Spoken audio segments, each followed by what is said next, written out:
सद्गुरू श्री ब्रह्मचैतन्य महाराज गोंदवलेकर यांचं प्रवचन 5 मार्च.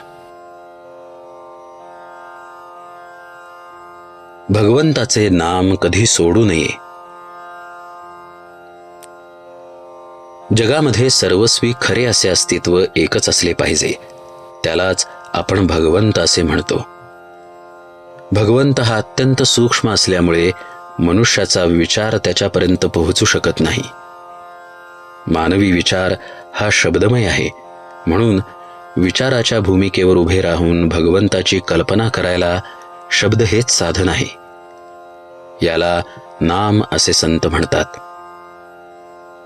ज्या अंतःकरणात नाम आहे, म्हणजे ज्या अंतःकरणामध्ये भगवंताबद्दल प्रेम, आस्तिक्य बुद्धी, भाव, श्रद्धा आहे, तिथे भगवंत विशेष प्रगट झालेला दिसून येतो.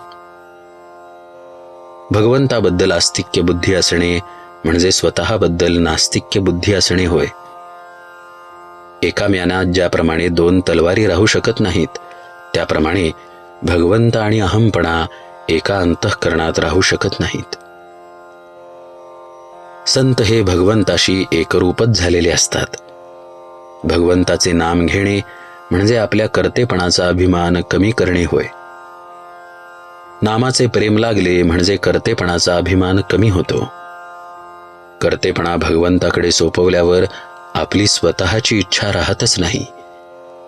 जिथे इच्छा नाही तिथे यशापयशाचे महत्त्व उरत नाही.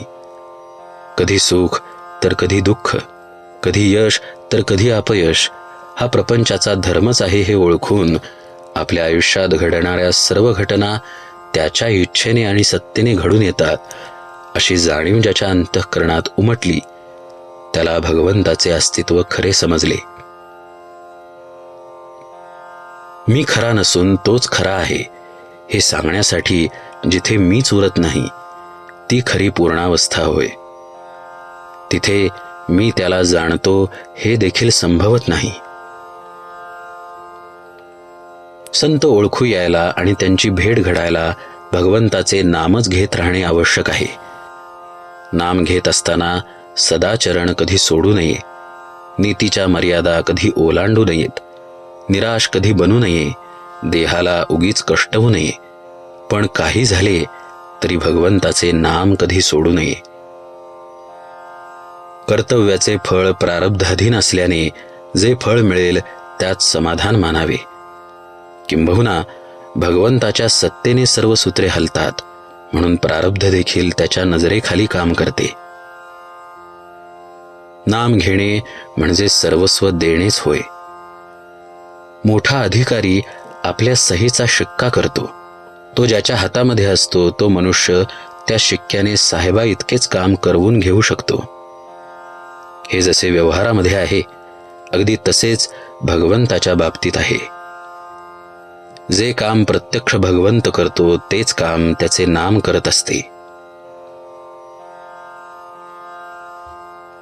भगवंताचे प्रेम एकदा चिकटले की त्याच्या आड दुसरे काही येत नाही.